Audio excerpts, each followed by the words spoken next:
They said I wasn't a good fit, so I built an AI to show them their entire hiring process was a bad joke. It all started with an automated voicemail. Well, not even a voicemail. A cold, synthesized voice reading a pre-written email aloud because my phone thought it was important. It said, and I quote, "Thank you for your interest in Omnicorp. While we were impressed with your qualifications, we have decided to move forward with other candidates who are a better cultural fit." Cultural fit. The two vaguest words in the corporate dictionary. This was from Dr. Wells, the head of the R&D department I'd practically lived in for a 6-month internship. The man who had once patted me on the shoulder and said my work was paradigm shifting. My name is Leo. I graduated top of my class in computational linguistics. My senior thesis won a national award. I had a shelf full of coding competition trophies and 2 very tired-looking parents who just wanted me to get a job. Dr. Wells, with his perfect silver hair and his voice that sounded like expensive whiskey, was my mentor, my champion. He was supposed to be my ticket in. Now, I was just another applicant ID number rejected by a keyword scanner for not having the right vibes. My friend Sarah was on the couch, scrolling through her own job rejections. She didn't look up when I slumped down next to her. She just pointed at her phone, where a nearly identical email from a different company glowed. Her rejection cited a lack of synergistic dynamism. We stared at our screens in silence. That was the moment. The quiet, pathetic hum of 2 overcaffeinated brains hitting a brick wall. Sarah sighed, reached over, and squeezed my hand. A small gesture, a promise. We'd figure it out, together. Act 1. The want. I couldn't let it go. Omnicorp. Dr. Wells. He'd made promises. He'd talked about the future. He'd made me feel like I was a part of something important. At the end of internship dinner, he'd clinked his glass against mine and said my name belonged on their team roster.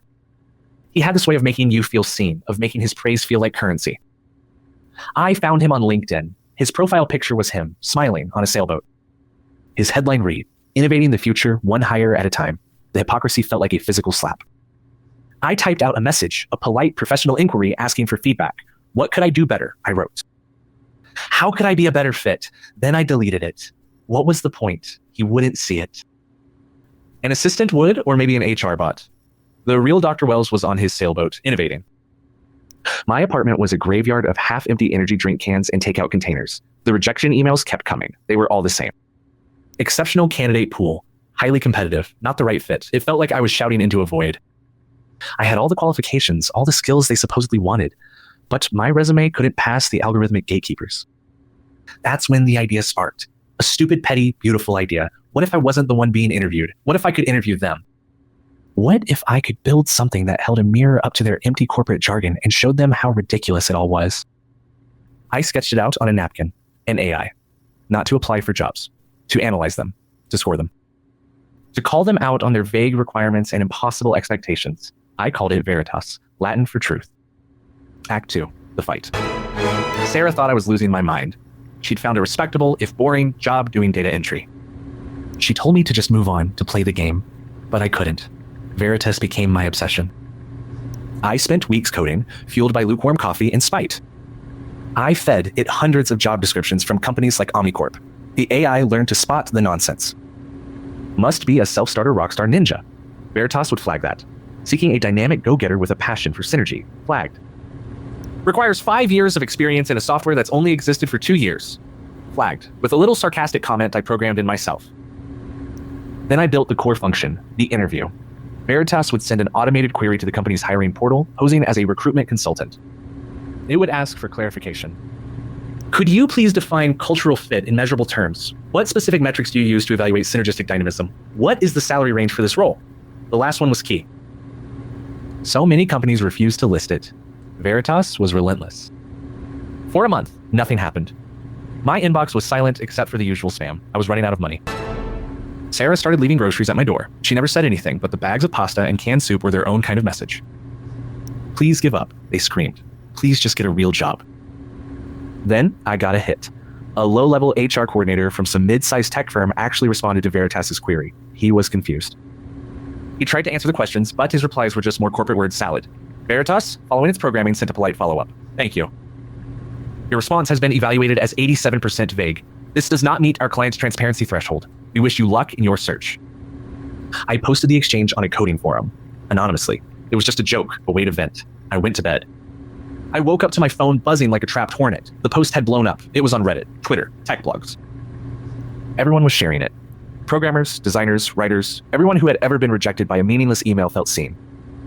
The crowd was roaring online, a wave of digital applause. Finally, one comment said, "Someone is calling them out." Suddenly, Veritas wasn't just my private revenge project. It was a symbol. I launched a simple website, veritasai.io, with a clear mission statement, bringing transparency to hiring. I started getting emails.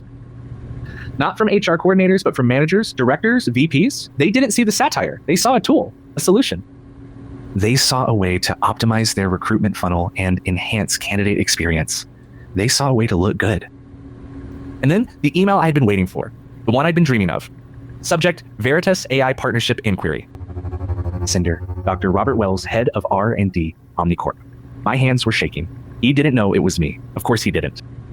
He just saw the buzz. He saw the next big thing, and he wanted in. He wanted to buy the thing I had built to mock him. Act 3, the win. The meeting was in the same glass-walled conference room where I'd given my final intern presentation. This time, I wasn't a nervous kid hoping for a job. I was the founder of Veritas AI. Dr. Wells didn't recognize me. Not at first. He just saw the suit I'd bought on clearance, the confident posture I was faking. He shook my hand, his grip firm, his smile the same polished performance I remembered. He launched into his pitch, all about innovation and synergy and, yes, cultural fit.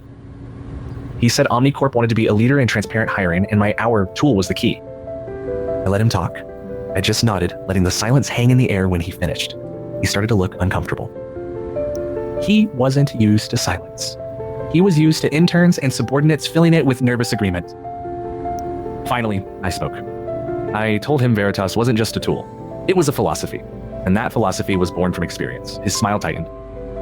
He asked what I meant, so I told him. I described a young, hopeful intern. An intern who worked weekends, who poured his heart into a project. An intern who was told he was paradigm shifting. I described the automated rejection email, the part about cultural fit. Recognition dawned on his face. It was slow, like a computer booting up. The polished, charming mask dissolved, replaced by a flicker of something. Annoyance? Embarrassment? He looked at me, really looked at me for the first time. He remembered. He tried to recover, of course. He called it a regrettable oversight, a failure of the automated system, an HR mix-up.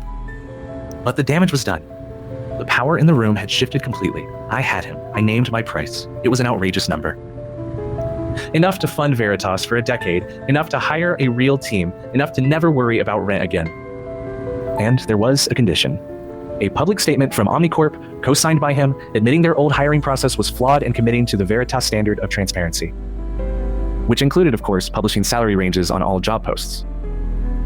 He had no choice. The story of the anonymous coder who built an AI to fight back was already a legend in the tech world. If he walked away, and I told everyone who was behind Veritas, his reputation as an innovator would be ruined. He agreed. He agreed to everything. The contract was signed. I had won. I had gotten my revenge, my justice, and a ridiculous amount of money. I walked out of that building feeling 10 feet tall. Act 4, the bill. I went straight to my apartment. I expected to feel euphoric. I expected to call Sarah and scream with joy. But the first thing I saw when I walked in was the empty space on the wall where our whiteboard used to be. The one where we diagrammed out coding problems together, left stupid jokes for each other, and for one frantic week, mapped out our joint job search strategy. She'd taken it when she moved out. I hadn't even noticed she was gone. Not really.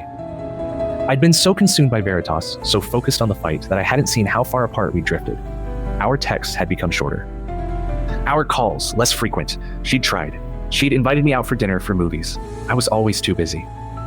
Just launching this new feature, I'd say, buried in code. I found a note on the kitchen counter, next to a lone, wilting basil plant she tried to save. It wasn't an angry note. It was worse. It was sad. It said she was proud of me, truly. But the person who built Veritas wasn't the person she'd been friends with. That guy, she wrote, wanted to build things to connect people. This new guy just wanted to win. She said she missed my stupid laugh. She hoped I'd find it again. She wished me the best. The apartment was silent. Too clean. The absence of her clutter, her half-finished mugs of tea, was a physical presence. I looked at my phone. The signed contract was there, a PDF glowing on the screen. The win. The proof. My bank account showed a number with more zeros than I had ever seen in one place. In my other hand, I held her note. The two pieces of paper felt like they weighed the same. I had gotten exactly what I wanted. I had exposed the hypocrites. I had forced the system to be a little more honest. And the price was the one person who had been honest with me from the very start. I didn't call her. What would I even say? The victory felt hollow. The code I'd written, the revenge I'd architected, it had all worked perfectly. Too perfectly. It had optimized for a single variable, justice. It had solved the problem. And in the process, it had deleted the one thing I hadn't realized was part of the equation. The basil plant on the counter was completely dead. I hadn't watered it in weeks. I picked it up and carried it to the trash. Rejection's Revenge, the AI interviewer.